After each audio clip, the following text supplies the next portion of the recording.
it was not bad in many ways. I definitely was getting a lot out of Morgan's meditation there, but it was a useful, I think, way to lead into our conversation with Jeffrey Sachs in several respects.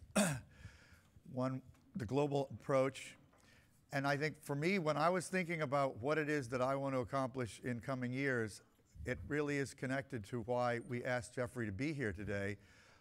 Here at Techonomy, I would say we are worried, despite our optimism, despite our conviction that technology is a positive force, that the world is not taking its own challenge seriously enough. And as we mentioned yesterday, the Sustainable Development Goals are a big part of how we think about our own work and structuring it and structuring our thinking and our priorities. The Sustainable Development Goals for the United Nations articulated 17 goals for 2030 that pretty much cover the full range of challenges facing the planet. Jeffrey is one of the architects of that set of goals with that approach, and one of the great advocates for taking responsibility more seriously and being more methodical about how we address the challenges that we face. So, welcome. Good morning. And you know, I don't know if I now that you're also calm, I want to raise your stress level again. Well, I promise to create a lot of anxiety in the next few minutes. It might be appropriate. Jeffrey's a professor at Columbia. He's an advisor to the UN Secretary General. He's written a number of fantastic books. You created the Earth Institute, didn't you originally? I inherited it. You inherited, okay. Well, yeah. You turned it into something huge, and you're still there, although you're not running it, the whole thing anymore. But basically, a lot of your work is focused on how we can achieve the SDGs, the global goals, by 2030. So talk about why that's such a priority for you. The basic idea is that we have, obviously, the technology. That's what brings us together here. We have the incredible affluence, and we're blowing it. This is the simple point. We have made a world that is wealthy and a world that is really teched up, and we're destroying the planet. We're nasty to each other. We have elected an idiot for president. And that's a symptom of a society that's in deep crisis. So I really am here to raise your anxiety level because things don't work on their own. And we kid ourselves to think that things are fine. Of course, we're in the center of the greatest wealth on the planet in the few square blocks we're meeting. We feel fine. If you're a highly skilled person, life seems probably better than ever, as long as you can tune out most of the world's realities.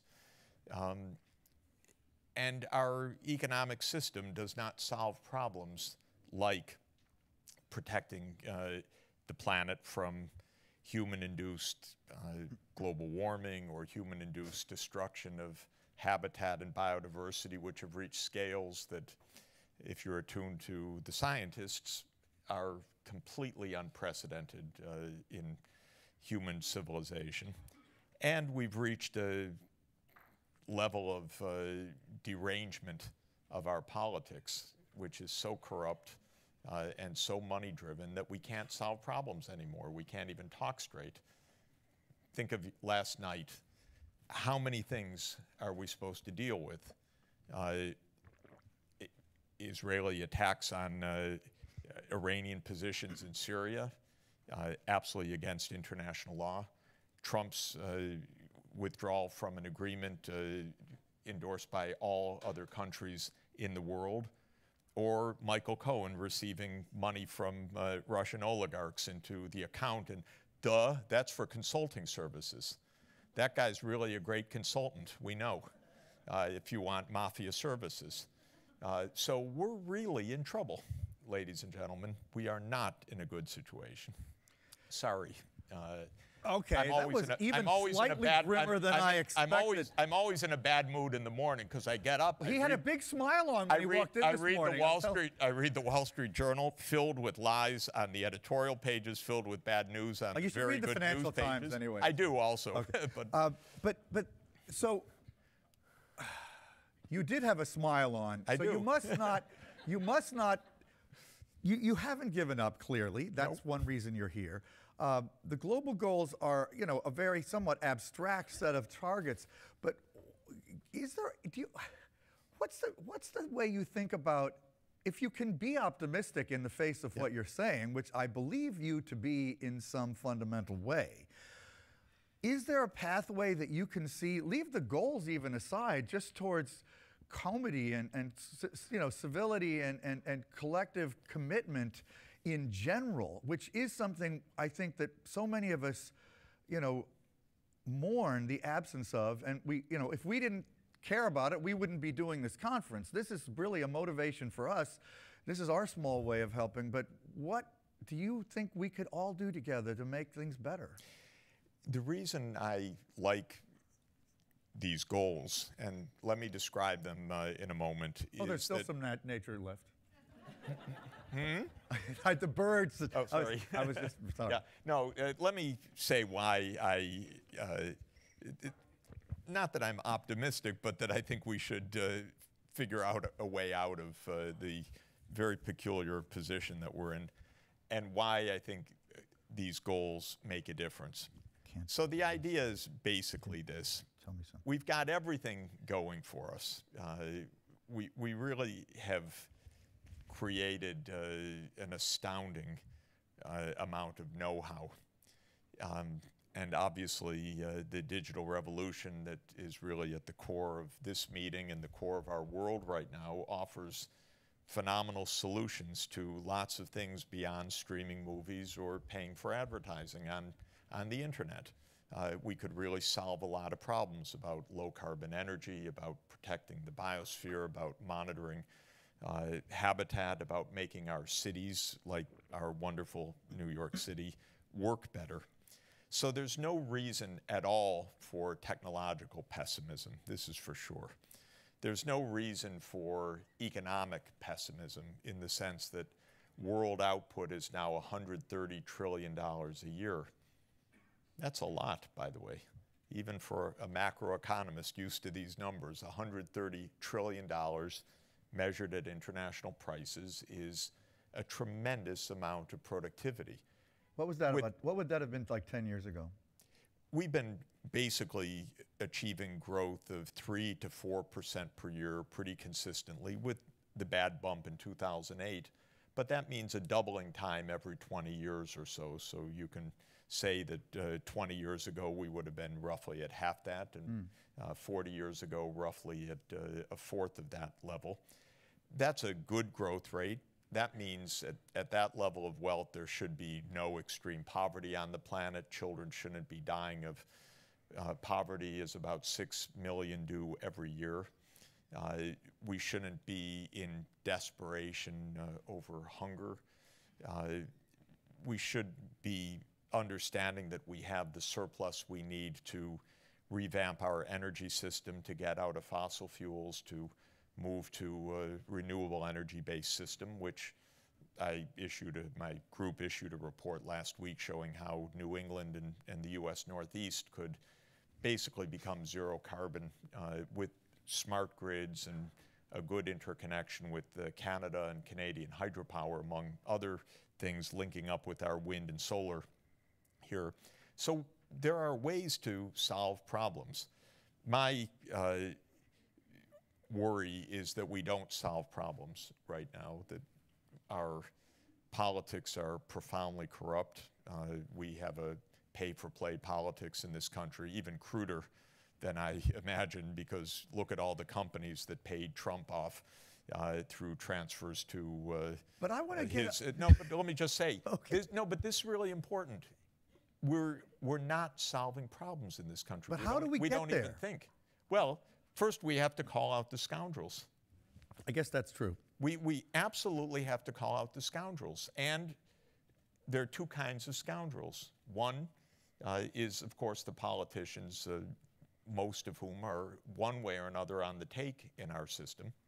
And second is the business sector, which in this city and to a large extent around this country is amoral or immoral in its practices, a lot of it, because The hedge funds or Wall Street or many other sectors don't care except for the bottom line. And so they're in this business, and we keep seeing the revelations of this. Look at the oil industry. Look at David and Charles Koch. I was at the AMNH last weekend going through the halls of biodiversity. Well, okay, I can imagine them giving the hall of species extinction because they're experts in it. They're doing that. They're funding all of the anti-climate change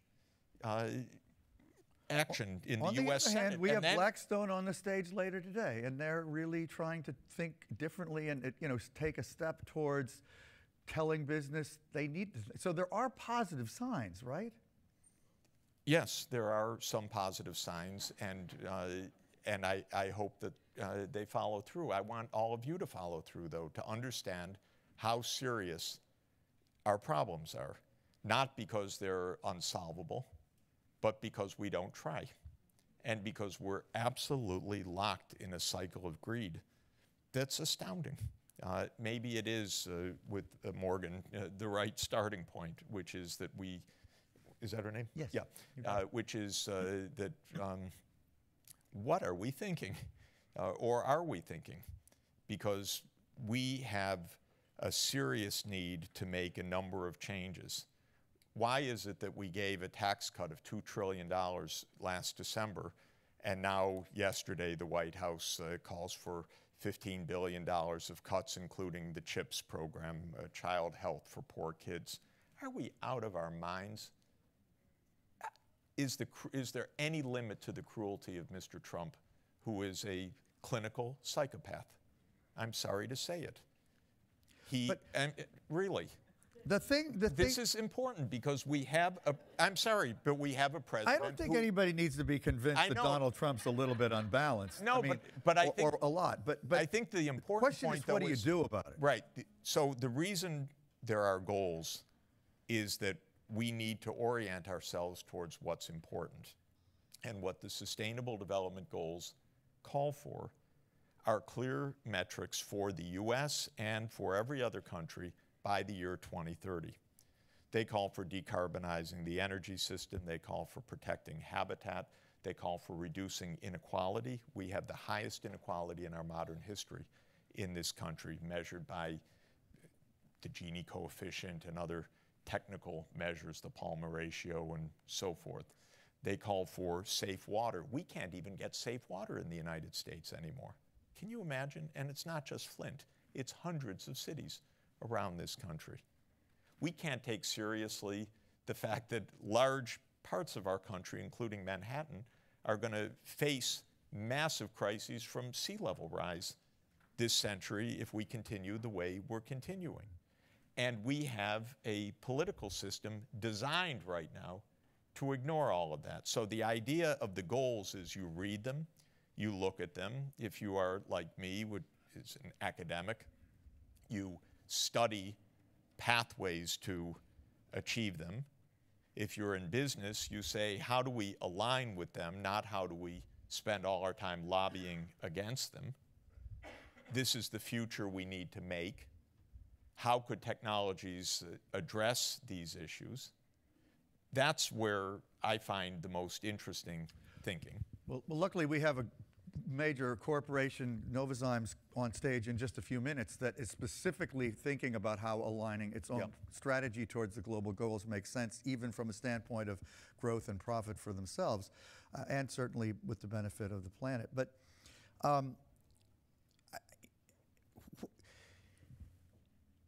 so I mean, I think it's appropriate that we should be worried. That's why we put you on the cover of our magazine.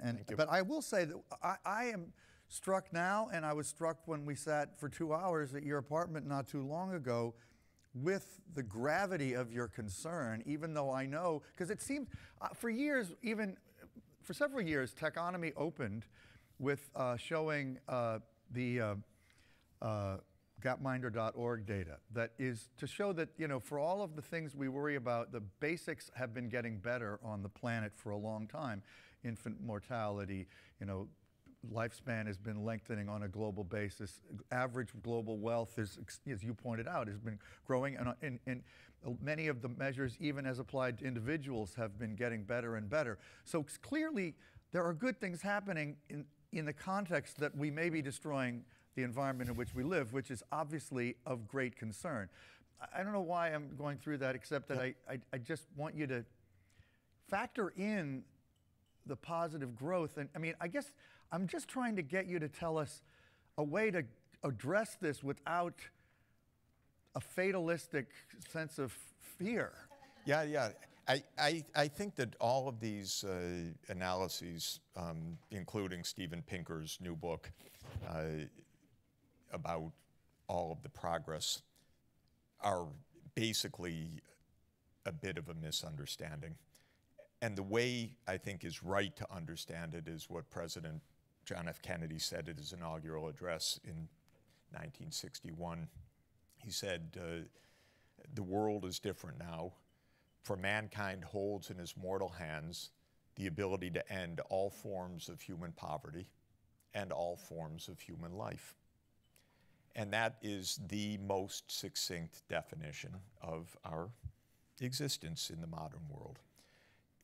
Trying to tally up the positives and say the world is great is a mistake. Tallying up all the negatives and saying the world is lost is a mistake. Rather, understanding that the world is a choice for us. We face choices every minute. We face choices individually, but now we face collectively a choice, because the problems that we face are global. They have nothing to do with the trade war or a $100 billion imbalance with China or ripping up a carefully negotiated agreement with Iran. These have nothing to do with our real problems, nor are our problems properly measured by whether the unemployment rate is 3.9% today or 4.1%, or whether the Dow is at 24,000 or 26,000. We're living in a world where all of these short-run bombarding signals are a distraction from some quite fundamental issues. We're 7.5 billion people on the planet. We'll soon be 9 billion people. We're in the middle of an unprecedented derangement of the physical environment in three fundamental ways: global warming, loss of species, and massive chemical pollutants all over the planet, ocean and terrestrial. We have such a derangement of our mentality and our political system, which has been taken over by money everywhere, that multiple leaders around the world are in jail or should be in jail, our own included, I'm quite sure, if this investigation uncovers the kinds of evidence that we learned about last night. And we are therefore really in need of some anchors of what we should be doing.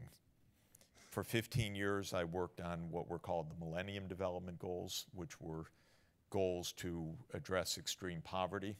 I can tell you the funny experience. I fought like hell and, strangely enough, made progress with the George W. Bush administration, which at the time I regarded as the worst presidency of modern history. Now it looks phenomenal.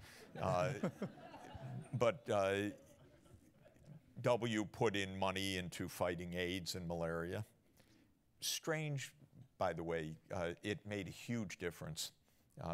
As I predicted and as others predicted, we saved millions and millions of lives. Then couldn't even get Obama's attention, by the way. So weird, just to tell you how strange everything really is in our politics right now. So I'm not especially partisan. I just don't like the whole thing for the moment. Do you think there's some point in maybe having the Paris Accords are one thing, but do we need to have some kind of global coming together to try to address this?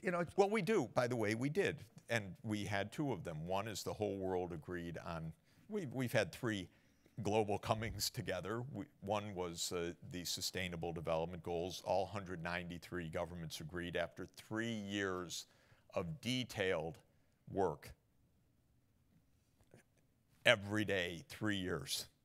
They agreed on 17 goals. Of course, most people never heard of them, don't know about them. I'm trying to keep them a secret from Washington because Mr. Trump would bomb them if he knew about them. Second was the Paris Climate Agreement, 10 years of work, at least. One could even say 23 years of work because the Framework Convention on Climate Change was signed in 1992. Kyoto was negotiated in 97, but the US Senate, in its wisdom, never ratified it.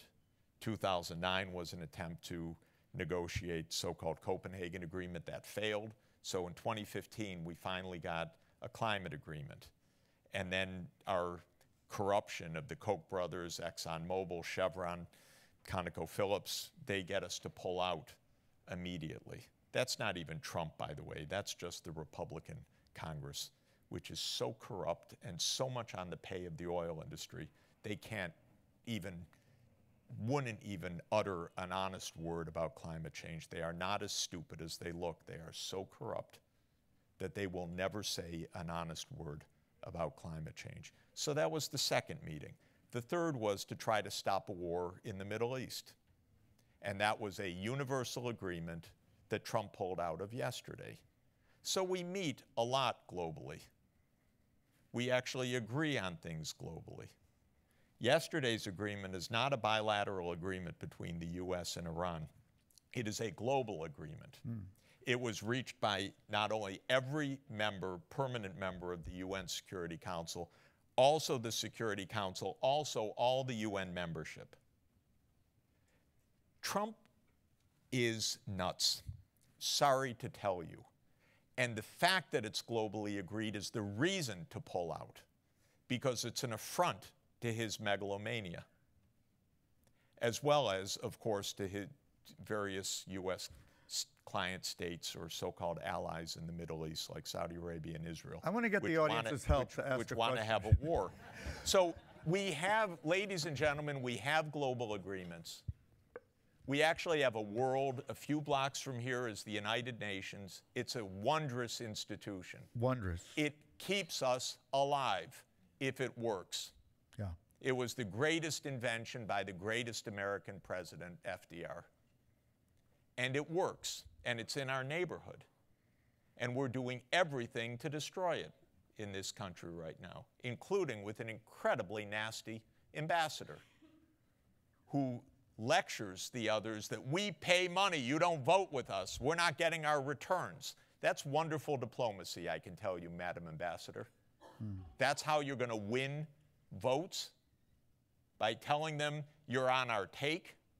Well, it doesn't work in this world. A little respect might work.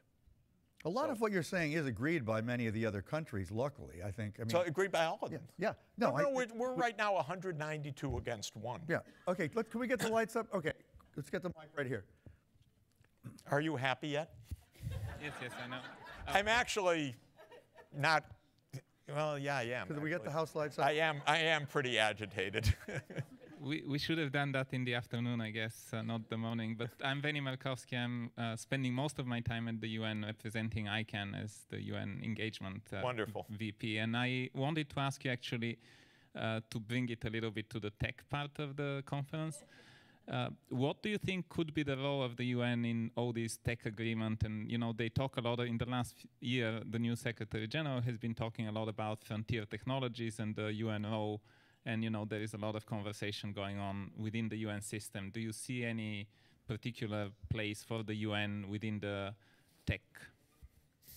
Let me say where I see the role of tech in these problems, which is that if you take any of the problems that are identified in the Sustainable Development Goals, I mentioned several of them: transition to a low-carbon economy, universal access to healthcare, universal access to education.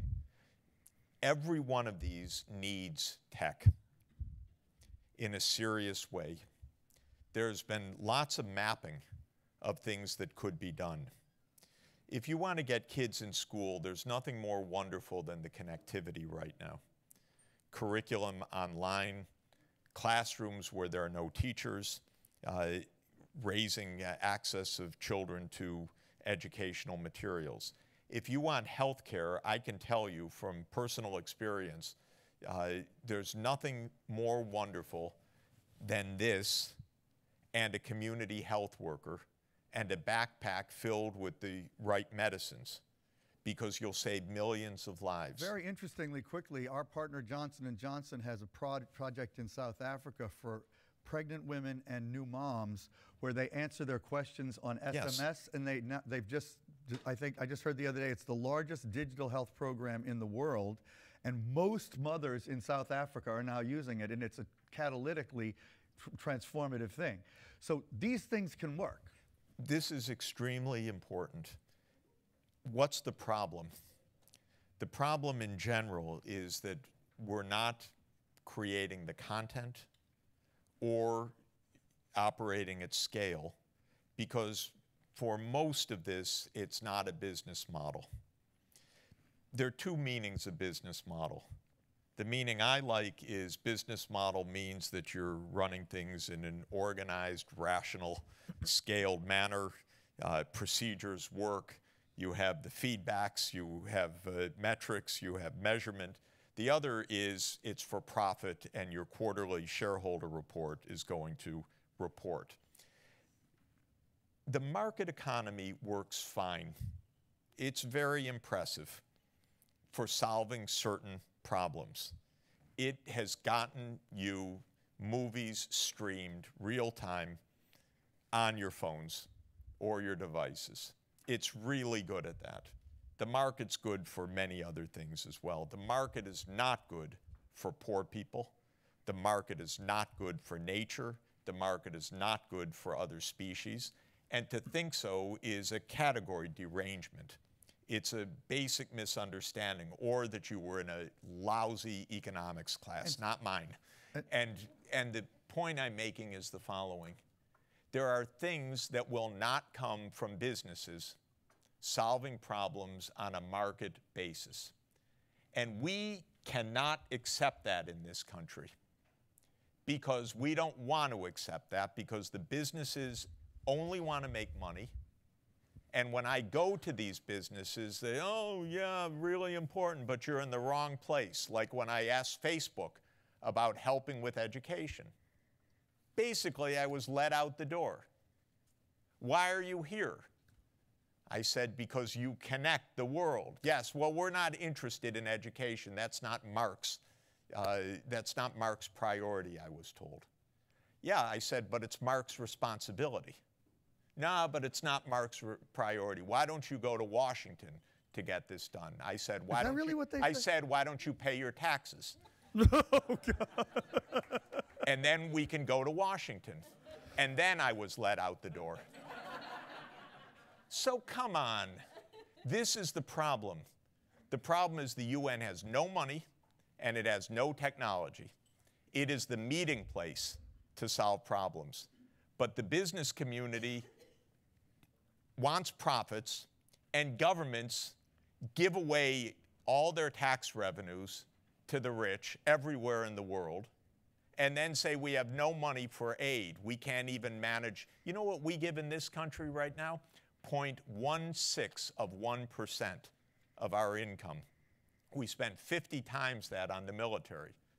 And we're trying to cut aid even more, because aid's a waste. Aid is, you know, it's not America first.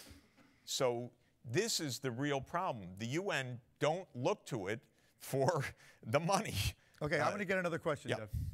Okay, back here, the cameraman has a question, please. Hi, I know this is a little unorthodox. It's all right. You mentioned a universal health care. Yesterday we saw from a presidential candidate recommending a UBI. Another big policy position that's getting traction is a jobs guarantee. I know that you were a big supporter of Bernie in the primaries, and I'm sure that you know his chief economic advisor was a proponent of MMT. I know your background's probably Keynesian, but are you familiar with modern monetary theory and how it relates to those policy positions? Yeah, well, I think so. We have good camera people. Excellent. Get a close-up right now.